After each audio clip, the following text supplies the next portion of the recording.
Hello guys, hello to all of you. मैं हूँ Simran from Study Point by सीमा।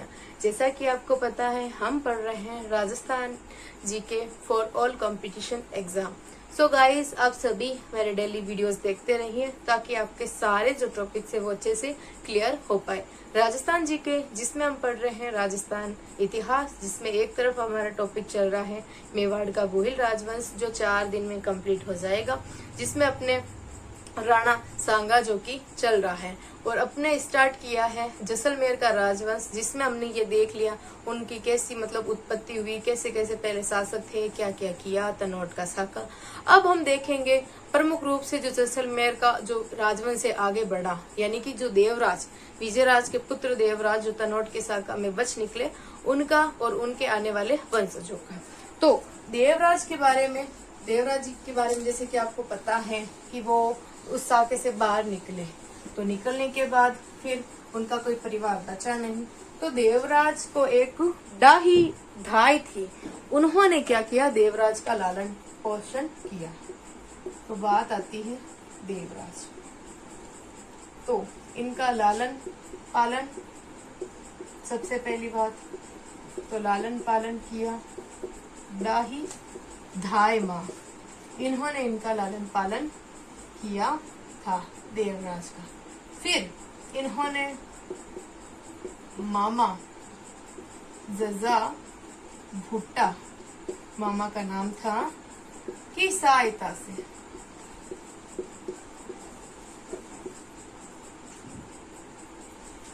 852 ईस्वी में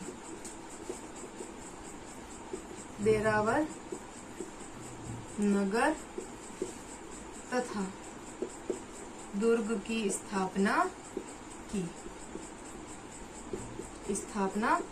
की और इनके बाद देरावर ही राज्य की राजधानी बनी। देरावर ही क्या राज्य की राजधानी बनी। तो तनोट के साखे में ये बचे थे, इनका लालन पालन किया डाही धाय माँ ने, और मामा जजा भूटा की सहायता से 852 ईस्वी में देरावर नगर और दुर्ग की स्थापना की, और आगे चल के देरावर ही जो कि जैसलमेर की राजधानी जो बनी थी। ये हो गया। फिर इन्होंने क्या किया, ये धाय माँ हो गई, मामा जी हो गए। फिर एक और व्यक्ति है जैसे कि लखा फुलानी की सहायता से शत्रुओं का विनाश किया। इनका भी जो कि देवराज की शासन राजनीति में बहुत बड़ा योगदान है, लखा फुलानी। तो सबसे पहले धाय माँ, मामा जी जजा भुट्टा हो गए। फिर इसके बाद में इन्होंने क्या किया, भाटियों की नवीन राजधानी जो कि देरावर बनी, और फिर योगी रत्नों ने इनको सिद्ध देवराज व रावल की उपाधि दी। फिर क्या हुआ, जो योगी थे, योगी रत्नों ने देवराज को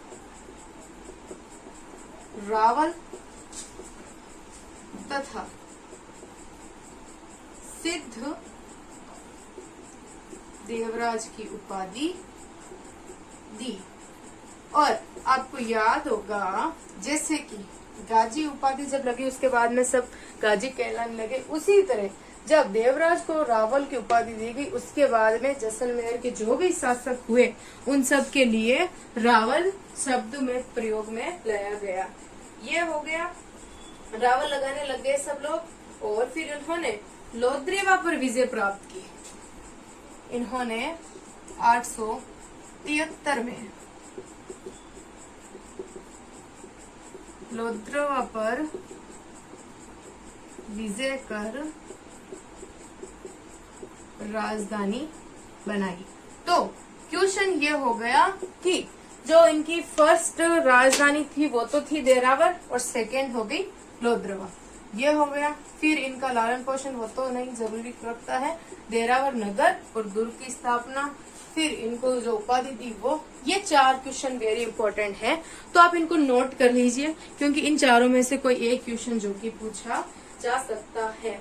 एक तो कि मतलब कौन कौन सी राजधानियां, इनको कौन कौन सी उपाधि किस किस ने दी, और फिर उसके बाद में है कि मतलब इन्होंने देरावर नगर और दुर्ग की स्थापना। तो कौन कौन से मेन क्वेश्चन थे, क्या बनेंगे, वो मैंने आपको बता दिया। फिर इन्होंने लोद्रवा को विजिट कर लिया। फिर इसके बाद में 11वीं शताब्दी में इनके वंशज दुसाज लोद्रवा के शासक बने। कौन? दुसाज लोद्रवा के शासक बने। अब ये यहाँ से स्टार्ट होगा जैसलमेर राजवंश की जो क्रमोन्नति है उसका सफर। तो क्या हो गए, दुसाज क्या बने, इनके शासक बने लोद्रवा के, ये हो गया। फिर दुसाज के 4 पुत्र हुए थे।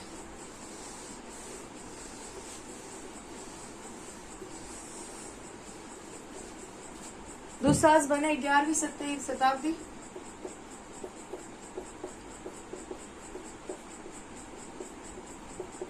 फिर इनके 4 पुत्र,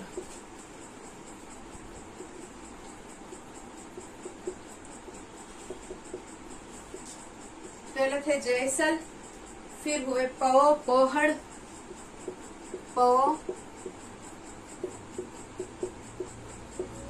और पहड़, ये हो गए।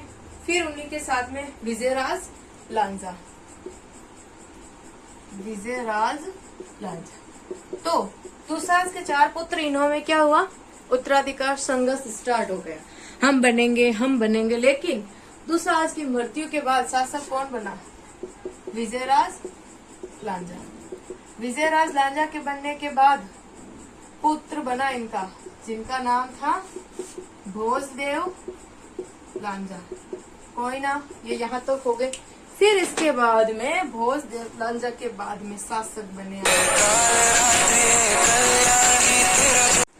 तो 11वीं शताब्दी में जो दुसाज थे, और दुसाज के बाद में उनके 4 पुत्र हुए, जयसल, पोहड़ और विजयराज। तो नंबर सबसे पहले इनको उत्तराधिकार संघर्ष चला, लेकिन किसको मिला उत्तराधिकार? विजयराज लांजा। फिर शासक कौन बने? इनके पुत्र भोजदेव लांजा। फिर कौन बने? राजा जयसल, जो कि शासक बने थे। तो इस प्रकार ये उत्तराधिकार संघर्ष चला, और फिर जो कि ये होके बाद में जो कि राजा जयसल शासक बने थे, और भोजराज की मृत्यु के बाद में ये किसके शासक बने? लोद्रवा के शासक। लोद्रवा राजधानी थी ना, उनके शासक। तो गाइस, यहाँ मैंने आपको बता दिया कि मतलब किस प्रकार इनका क्या हुआ, कैसे ये शासक बने। मतलब सबसे पहले देवराज आ गए, देवराज के बाद में उनके पुत्र दुसाज के बाद में उनके पुत्र, फिर भोजदेव लांजा के बाद में जयसल। अब हम नेक्स्ट वीडियो में पढ़ेंगे कि राजा जयसल कैसे पुत्र बने, उन्होंने मतलब कैसे शासन किया, उन्होंने क्या परिवर्तन किया, कौन कौन से निर्माण कार्य करवाए। आई होप आपको ये समझ आएगा। Thank you so much. जय हिंद, जय भारत, जय राजस्थान।